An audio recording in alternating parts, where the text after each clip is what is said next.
Hello दोस्तों, जय माता दी। आज हम आप लोगों के लिए लेकर आए हैं धनतेरस की पुरानी कथा। आशा करती हूँ आप लोगों को बहुत अच्छी लगेगी। अगर अच्छी लगे तो लाइक शेयर जरूर करें, सब्सक्राइब जरूर करें, बेल आइकन जरूर दबाएं, जिससे आपको अगली कथाएँ सबसे पहले आपके पास आ जाएंगे। तो चलिए शुरू करते हैं। धनतेरस। किसान के घर में ठगी थी लक्ष्मी माता। इसके बारे में कार्तिक कृष्ण पक्ष की त्रयोदशी तिथि के दिन धनतेरस का पर्व पूरी श्रद्धा व विश्वास के साथ मनाया जाता है। धनतेरस के अलावा इस दिन देवी लक्ष्मी और धन के देवता कुबेर की भी पूजा करने की मान्यता है। इस दिन को मनाने के पीछे धनतेरस के जन्म लेने की कथा के अलावा इसके बारे में एक दूसरी कहानी भी प्रचलित है। कहा जाता है कि एक समय भगवान विष्णु मृत्यु लोक में विचरण करने के लिए आ रहे थे। तब लक्ष्मी जी ने भी उनके साथ चलने का आग्रह किया। तब विष्णु जी ने कहा कि यदि मैं जो बात कहूँ तुम अगर वैसा ही मानो तो फिर चलो। तब लक्ष्मी जी उनकी बात मान गई और भगवान विष्णु के साथ भूमंडल पर आ गई। कुछ देर बाद एक जगह पर पहुंचकर भगवान विष्णु ने लक्ष्मी जी से कहा कि जब तक मैं न आऊं तुम यहाँ ठहरो। मैं दक्षिण दिशा की ओर जा रहा हूँ, तुम उधर मत आना।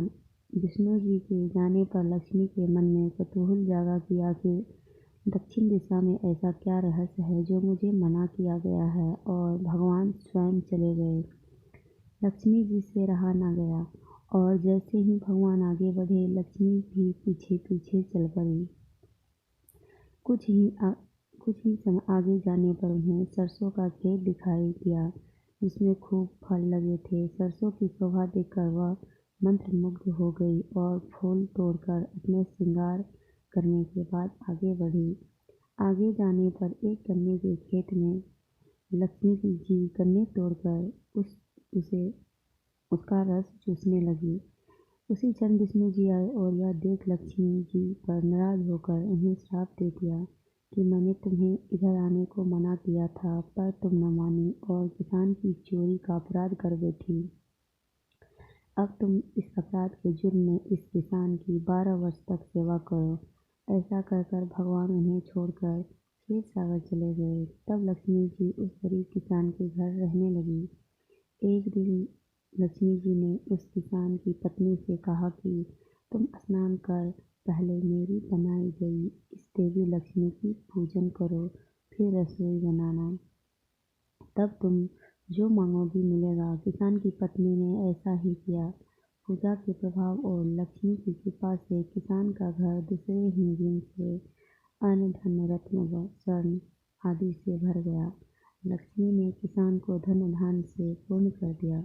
किसान के 12 वर्ष बड़े आनंद से कट गए। फिर 12 वर्ष के बाद लक्ष्मी जी जाने के लिए तैयार हुई। विष्णु जी लक्ष्मी जी को लेने आए तो किसान ने उन्हें भेजने से इनकार कर दिया। तब भगवान ने किसान से कहा कि इन्हें कौन जाने देता है, यह तो चंचला है, कहीं नहीं ठहरती, इनको बड़े बड़े नहीं रोक सके। इनको मेरा श्राप था, इसलिए 12 वर्ष से तुम्हारी सेवा कर रही थी। तुम्हारी 12 वर्ष सेवा का समय पूरा हो चुका है। किसान हठपूर्वक बोला कि नहीं, अब मैं लक्ष्मी जी को नहीं जाने दूंगा। तब लक्ष्मी जी ने कहा कि हे किसान, तुम मुझे रोकना चाहते हो तो जो मैं कहूँ वैसा करो।